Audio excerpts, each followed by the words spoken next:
What's up, everybody? I'm Dale from Upstate Bets and DFS. I'm here with my partner Riaz. We're bringing you NFL Week 7 prize picks. We're starting off with the passing yards category. There's a couple of lopsided games here on this slate.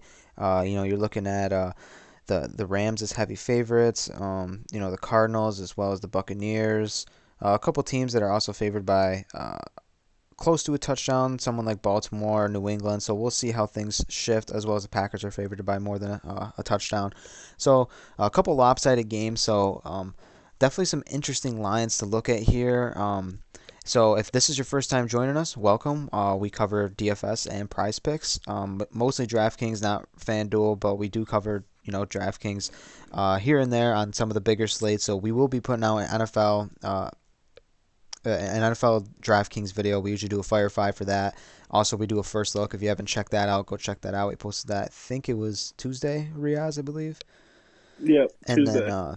yeah, so Prize Picks been doing well for us. If this is your first time even looking at Prize Picks or playing, basically you take overs or unders on different props. You can also bet on fantasy score. So right across the top of the screen, you can see there's passing yards, rush yards, receiving yards, a whole bunch of different categories you can bet on. You can even bet on pass completions, interceptions. So you pair a couple of these together, and sense of a parlay, you can flex play it or power play it, and you can earn yourself some big wins. So the cool thing about Prize Picks too, I think that we like is that you're actually you're playing against the house. You're not playing against a bunch of other people. There might not be that high upside in terms of you're playing for $1 million on NFL weeks, on NFL Sunday, but at the same time, um, you know, it's a little bit more.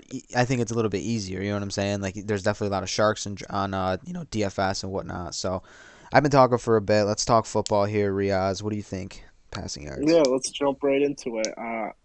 I talked a little bit about this guy on our Tuesday first look, and that's Matt Ryan. He's sitting at 278 and a half. And if you look at his last couple of games, I mean, he had 342 against the Jets, 283 against Washington. Honestly, his first game against Philly was honestly his only bad game. He's been pretty under the radar this year, and he's got a pretty favorable matchup against Miami. So I'm thinking here he's gonna get pretty much 300 yards. Calvin Ridley's back. Kyle Pitts looked awesome. They're coming off a bye, so that helps. They had a lot of time to kind of connect with one another. So I'm gonna take the over here for Matt Ryan. Yeah, I like that. Um, I definitely like I liked Atlanta coming into the season, so I'm not sure what's been going on with them. I don't think obviously they were like a playoff team, but I thought they were going to be a good team to target in terms of fantasy.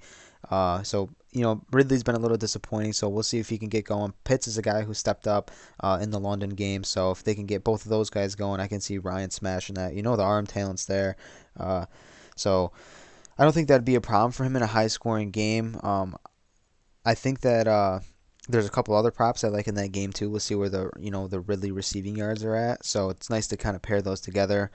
Other than that, I like Mahomes over at 325. So we saw Mahomes last game pass for 397. They're on the second string running back right now. Not that he isn't talented. He is a talented back. So and he actually got quite a bit more carries than I thought he would. But they were kind of leading at the end of that Washington game quite a bit. But this game is at like 57 and a half. So this game is, you look at Tennessee's previous games, they're letting up 25, 35. They're letting up a crazy amount of points. So even Tannehill right there, obviously, Derrick Henry, can run for a million miles, but Tannehill at 249 is actually, kind of pretty as well. But Mahomes, it's kind of like, betting on like Curry or like Luca to like hit a bunch of threes. It's kind of like, like you're pretty confident in taking, someone as talented as Mahomes in that over, especially in a game that's at 57. So a couple other guys down here, Riaz. There's a couple division games. Like I know you like. I was curious what you thought about the Burrow line or the Lamar line. Yeah, I like the Burrow line for sure. He's been awesome this year. I don't really see this Baltimore defense giving him much of a problem. He doesn't really like to scramble. He also has a big problem with sliding. For some reason, he doesn't know how to slide, which is kind of funny to me. But yeah, 265. I think Jamar Chase is going to catch a lot of deep passes in this game. He's going to find holes in the secondary. So I think he'll really get over this pretty easily. But another guy I was looking at was Mac Jones. Everyone's been lighting up this Jets defense. It seems like it doesn't matter what kind of quarterback you are, you're throwing for 300 yards against him. Matt Ryan, who I talked about earlier, had 342 against him. So Mac Jones, anytime you get a quarterback under 250 against the Jets, I feel like that's just a hammer spot. So I like Mac Jones here going over. Yeah, I liked him when he was at the 270 something like that in that Dallas game. I liked the under on that, and I expressed that I liked the under on that one. I ended up going with it, and uh, I believe that one just hit the under by a couple yards. So I here against the Jets in a division game, it's a little bit of a coin flip. I think if he's gonna get there, he's gonna be at like 250, 255. So it is a little scary for me. But like you said, man, against the Jets, I mean, anything could really happen. So we'll see where the running back is at for New England. Is it Harris that's playing this week? Yeah, Okay, I didn't know if he was if he was questionable or not. But other than that, we got a couple more guys in this 4 o'clock game. Well, let's talk the end of the 1 o'clocks here. The Giants and the Panthers. Either of those two don't look too flashy to me. Tua is not exciting me. Neither is Rodgers and Heineke. Nothing against Rodgers, obviously. That's just a game where I'm just kind of fading a lot. I don't really know what the outcome is going to be. I mean, I think that Green Bay is going to kill him. It's just those one of those games. Um, Somewhere at the bottom too at 210 is Davis Mills. So obviously not pretty, but he passed for 243 in week 6 and he passed for 312 in week 5, and that was against New England and Indianapolis. Not and Arizona, obviously, super talented team. They're in the conversation to go all the way this year for sure. But I think 210 is really shallow in a game that Arizona's favored by like 14, 14 and a half. So they're gonna have to throw. I mean, every week you can say that they're gonna have to throw. I mean, but he's got Brandon Cooks, like he's got some decent targets. So we'll see what he can do, and then anybody else, Riaza, whether you like Hurts or Carr, maybe even Goff. I mean, talk about it. I like this game, this Detroit Rams game. Both quarterbacks facing their team they played for last year. Kind of exciting. Golf, he's in a he's in a rough spot. I mean, they haven't won a game. He's looked awful all year. I don't think I'm going to touch that one, even though 245 is kind of low for him. But Actually, I do I like would this go under on Matthew Goff. stat. Yeah, I probably would go the under. But I like the over here for Stafford. I mean, it seems like every game he gets to 300 just about. Some games he's almost at 4. And I think this is kind of a statement game for him to show his old team that he wasn't the problem. It was the awful team he had around him. And the fact that they're 0-5 or 0-6, going to be 0-7 after this one, it's just a statement game for him. So I'm going to take the over here at 285 and a half. Like you discussed too, in the DraftKings video, it's like they don't have a problem pouring on points. Like like if they want to score 50, they can score 50. It's not regard to talent. They're just like they're heavy favorites. Those points have to come from somewhere. Like I was saying too, it's like if you're 14 point favorites, like you're gonna get those points somewhere. A lot of them are gonna be air yards to Cup, or they're gonna be air yards to Woods, or someone like that. Maybe even Van Jefferson. So that I can see that going over. For that line particularly, sometimes he's been bouncing back and forth. So first game hit it, second game didn't. Third game hit it, fourth game didn't. So like he's really back and forth on that. So against obviously like this is a Detroit team that's absolutely god awful. So like that's a spot where definitely he can get there. So I like that too. And then at the bottom here we got the Sunday nights and Monday night games. We'll talk about those in another video. So rushing yards, anyone out here. There's a couple quarterbacks too. They got some legs on them that you could be looking at particularly. But Henry jumps out to me off the rip.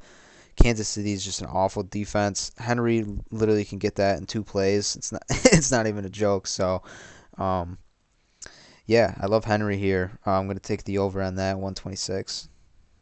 Yeah, that seems like a lot, but with Derrick Henry, I mean, he's pretty much done it besides one game, which is crazy to think about. But to kind of stay in that Jets New England game with Damian Harris at 68 and a half, I feel like this is going to be a blowout pretty early. It's not like they're going to pull the starters or anything, so that's why I have no problem with that Mac Jones pick. But he's going to have 100 yards rushing again. It was awesome to see him kind of flourish in this offense like we thought he was going to do. So against the Jets, no problem here. This Jets defense is pitiful. Yeah, no, I was talking about Damian Harris too in the when we were talking about passing yards too. So I thought it was going to be more than that. I mean, he got there.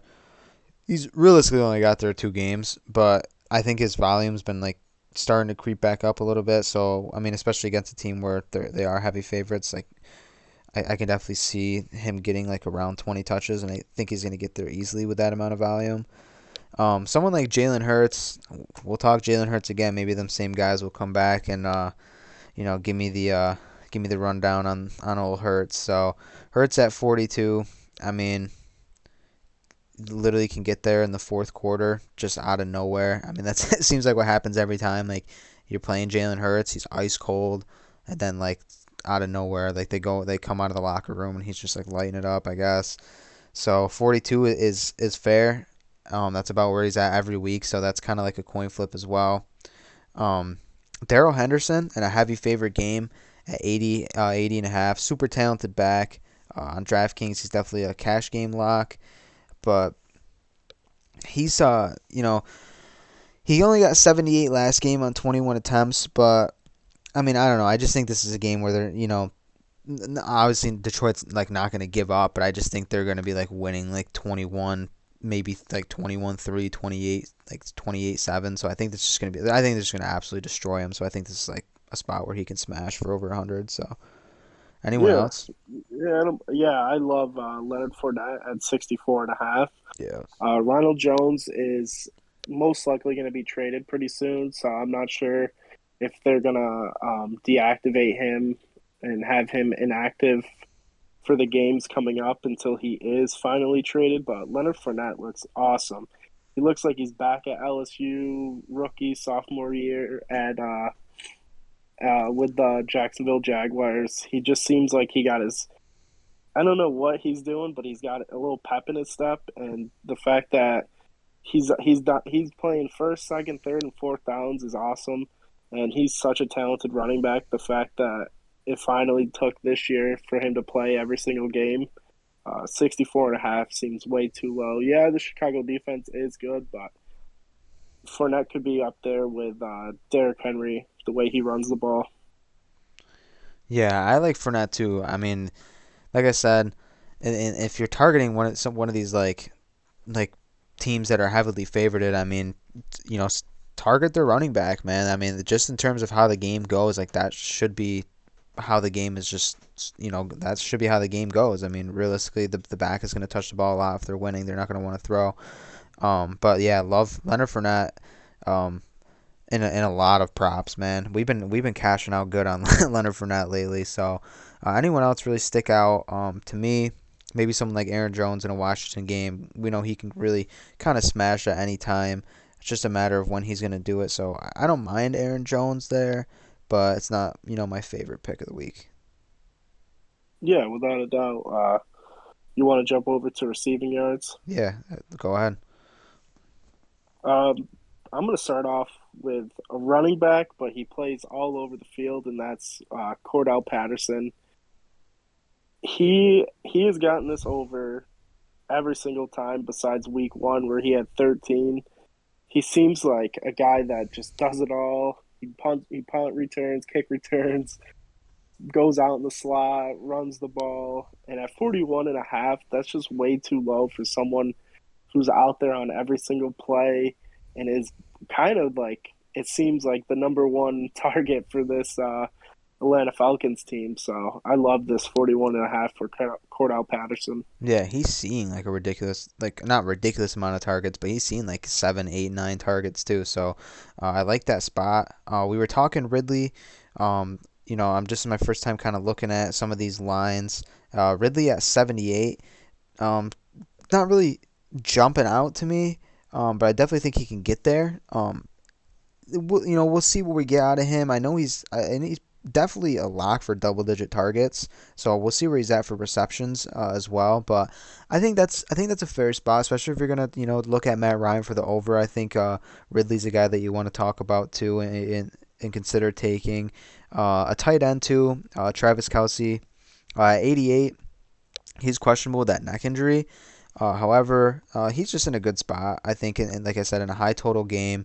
And I don't see no Tyreek Hill lines, right away, but he really can get there with ease. I wouldn't say. I mean, it's hard to say who like Mahomes' number one is. It's like 1A, 1B. So regardless, Kelsey in a spot, in a high total game is somewhere I'm liking too. So Yeah, there's without a a lot doubt. of lower guys too, Riaz, that are in fair lines if you like any of them.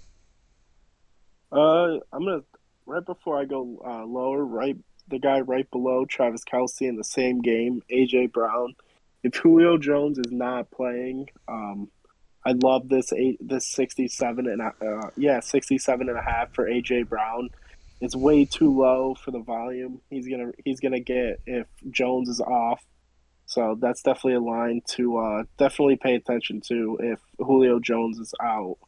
But Yeah. to go a little bit lower, I don't mind the Hunter Henry line. He's been pretty active in this offense the last couple of weeks. Last week he only had 25, but he did score a touchdown. But before then he had 75, 32, 36, and 42. So this is a pretty fair line. And going against the Jets, I don't think, like I said, Mac Jones is just going to be throwing the ball around, and they don't really have that many wide receivers. I know they have Jacoby Myers and Aguilar, but Mac Jones really does like Hunter Henry, so that's a line to look at as well. Yeah, I do like that one. I'm definitely gonna see if there's a line for him in terms of receptions because if that's at like kind of I think if that's at like 2.5, I think that's the one I'm gonna be taking. Um, Someone like Chase is a guy too. That game kind of scares me just being a division game. Him and Andrews are in fair spots. I think that's one of those coin flip type lines. But I like Waller this week too. I think that they got obviously the new coach coming in. There's been some things where going on in that organization. I think you know whether if their heads really been focused on football lately or not, just trying to get things back on track. I think that there could be a sense where Carr just wants to like kind of go old reliable here and just like listen, like there's been a lot going on. Like at least at least I know I have Darren Waller who's a stud, so like let's just pepper him for this game. Same with the coach, like it's just like like let's just go to what works. Like he's what works. So um, you know they've been they've been not too hot since they stopped target. I mean, they're 1 and 2 in the last three, which is not horrible. But I'm saying his targets have been going down compared to week one. So I mean, if those increase, I mean he's a target monster, so we can definitely see the receiving yards go up. Uh, I was talking Davis Mills. Brandon Cooks is at 70. It doesn't jump out to me either, but I mean it's there if you're taking Davis Mills. So uh, anyone else down here? All the Tampa Bay guys are always in the Yeah, 60s. you never know who's gonna pop. It seems like Antonio Brown's been the guy for a while, but I don't mind this Chris Godwin one at 60.5. He's kind of a guy that can just string catches. He just catches three, four balls right in a row. So I like this Godwin. Isn't a bad one, but he kind of is only used in the red zone. I don't really like his yards there. He had 27 last game, which is horrible because I think Brady threw for like 350. So But that's the thing, if like I it's were to, just like next week, like I mean this coming up week, like he can be the guy. So it's just whoever's. It's just that day. I feel like for Brady. yeah, without a doubt. But we'll jump into receptions. Um, This is like always a category I have you know, in my power plays and flex plays and whatnot. Just because like there's just certain guys who just like receive a ton of volume that like you can almost kind of just bank on them getting there. Devontae Smith is usually targeted around like I don't know around 7 to 8 times. I think there's a couple games where he had 11 targets. So that's a pretty fair spot in a game that should not it's not necessarily going to shoot out like the Kansas City game, but it's probably going to be a fairly high scoring game. Hunter Henry we said is at 3.5. If he was at 2, I'd probably take it, but I'm going to stay away from that. Cooper Kupp is at a decent line, and T.J. Hawkinson, they're going to need some sort of offense. I mean, they've been looking at Amon-Ra St. Brown. The Cephas is not there anymore, so I don't know. Something you can look at, but who do you like, Riaz? Yeah, I like the TJ Hawkinson one. That's not bad, but the two I really like in this category, probably the only two I will be getting to in my flex and power plays, is Corey Anderson at 4. Uh, I mean, this is a great line for him when he's out there. Wilson, that's pretty much the only guy he's looking for. It just depends if he's actually going to have the time to throw the ball. I think he will. This New England defense is good, but Zach Wilson's got to get something going, and I think this could be the game. And Jacoby Myers at 5, he gets so many targets. I think he averages over 10 almost every single game. So if he just catches half of them, we're sitting at 5, and we just got to hope he catches one more. So I do like that Jacoby Myers one a lot. Yeah, I like those two. I mean, that game is not like a game that's really like oh, I got to target that one. But I think the Corey Davis one is definitely one that's just like, yeah, that's Zach Wilson's guy, and it's just, I mean, I think he's gonna get like 6, 6, 7. So you're obviously gonna get there with that. Passing touchdowns, these ones are all just kind of, these are just tough, man. I mean, they're all at 1.5. Um, Yeah, the one that I really like is we touched on it earlier. Tannehill, the fact that the game total is 57.5, even if Derrick Henry does score 3 touchdowns, I don't think he's going to. I think Tannehill's got to prove that he can throw the ball in order for them to be a contender. And I see no problem with him getting to 2. yeah, I do like that. I wish it was just simply touchdowns because there is a category we're touching on next. It's just touchdowns because sometimes Tannehill, I think he ran for like 10 touchdowns last year, something like kind of bizarre like that. And he always does like the floater over the goalpost and stuff. He is a kind of a red zone threat to like running in. So it's a little bit sketchy, but you know I think AJ Brown's the game where he gets going. And someone that caught a lot of balls in the end zone last year is Jonnu Smith. That's obviously not there either. So. Um, it's tough for me to take, but if you do, if you like that game, which I love that game, but just that particular line is just not something I'm gonna be taking. But two up at 1.5. I mean, they're all at 1.5. Besides for Stafford at 2.5. Stafford, I think it's all right. I mean, I think I can see him throwing 3, especially against the old team, like the revenge game kind of narrative thing. And then Tua, I'm not touching, nor am I touching Darnold. I'm definitely gonna have some Sam Darnold. I think this Giants defense is pretty horrible. I bet DJ Moore scores 2 himself, so I'm gonna take the over with Sam Darnold. And then we'll jump into touchdowns. Oh, we got Daniel Jones at 1.5, and then we got Chuba Hubbard is the only running back here at a half. So either one of these guys, I mean, what do you think? Not touching Daniel Jones. I'd be shocked if he actually did score a touchdown.